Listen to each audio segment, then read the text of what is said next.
தமிழ்நாடு பல்கலைக்கழகங்களில் துணைவேந்தர்களை நியமிக்கும் அதிகாரத்தை ஆளுநருக்கு பதிலாக முதலமைச்சருக்கு வழங்க வழிவகை செய்யும் சட்ட முன்வடிவு உட்பட அனைத்து வகை பல்கலைக்கழகங்களுக்கான 10 சட்ட திருத்த மசோதாக்களுக்கு உச்சநீதிமன்றம் ஒப்புதல் அளித்துள்ளதால் அமலுக்கு வந்துள்ளது.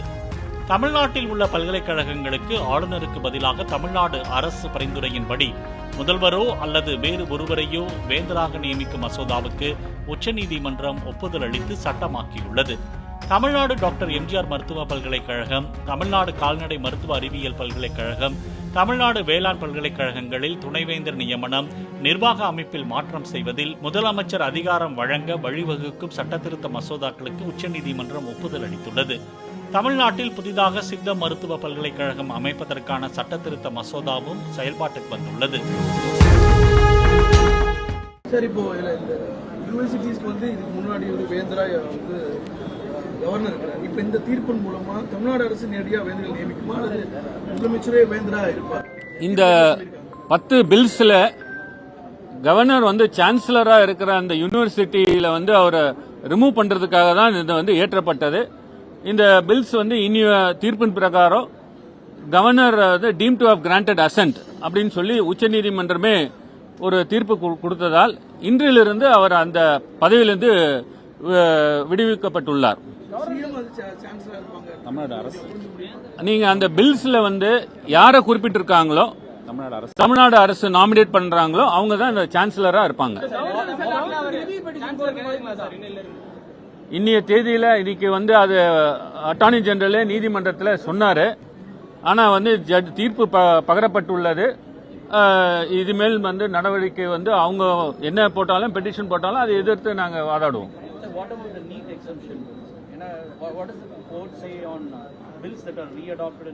இல்ல, அந்த நீட்டுக்கும் இதுக்கும் சம்பந்தம் இல்லைங்க.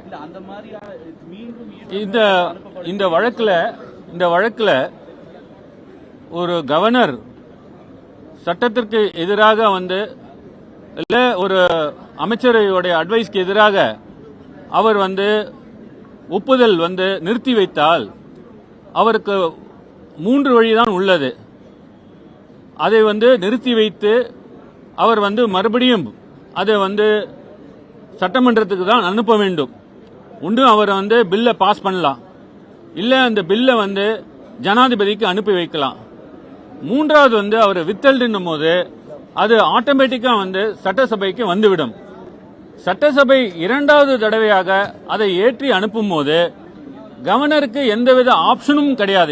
இந்த வழக்கில் என்ன சொல்லியிருக்காங்கன்னா, பி.கே. பவித்ராவுடைய வழக்கை அதை தவறான ஜட்மெண்ட்னு சொல்லி அதை ஓவர் ரூல் பண்ணி அவங்க என்ன சொல்லியிருக்காங்கன்னா, 2வது தடவையாக ஒரு சட்டசபை ஒரு அதே மசோதாவை ஏற்றி அனுப்பினால் கவர்னருக்கு எந்தவித ஆப்ஷனும் இல்லை, அவர் நிச்சயமாக அதுக்கு அசென்ட் கொடுக்கணும் அப்படின்னு சொல்லியிருக்காங்க. எப்போ ஒரு கவர்னர் பில்ல ஜனாதிபதிக்கு அனுப்பலாம்னா முதன்முறையாக அவருக்கு வரும்பொழுது அந்த நேரத்தில் அவர் அந்த ஆப்ஷனை உபயோகப்படுத்தி பிரசிடென்ட்டுக்கு அனுப்பலாம். அது ஜனாதிபதிக்கு அனுப்புறது அவர் கூட ஒரு ரைட் கிடையாது. அதை கூட அவங்க வரையறுச்சிருக்காங்க.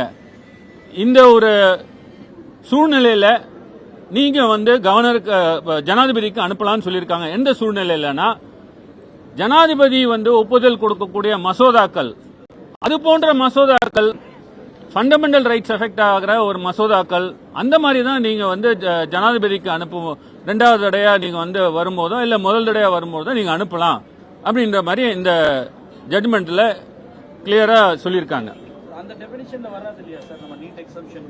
நீட் எக்ஸம்ஷன் பில் ஒரு ஜனாதிபதி அவங்க வித்தல் பண்ணி அதற்கு ஒப்புதல் அளிக்காதனால இந்த ஜட்மெண்ட் பிரகாரம் அதை நீதிமன்றத்தில் சேலஞ்ச் பண்ணலாம் அப்படின்னு சொல்லி அந்த நீட் சம்பந்தமா சொல்லலனாலும் இவங்க லே பண்ணிருக்க அந்த ரூலிங்ஸ் பிரகாரம் பாத்தீங்கன்னா அந்த நீட் மசோதா ஜனாதிபதி ஒப்புதல் அளிக்காமல் நிறுத்தி வைத்ததை கூட நீதிமன்றத்துக்கு எடுத்து செல்லலாம் அப்படின்னு சொல்லி இன்னைக்கு ஜட்மெண்ட்ல தெளிவாக ஒரு லா லே டவுன் பண்ணிருக்காங்க.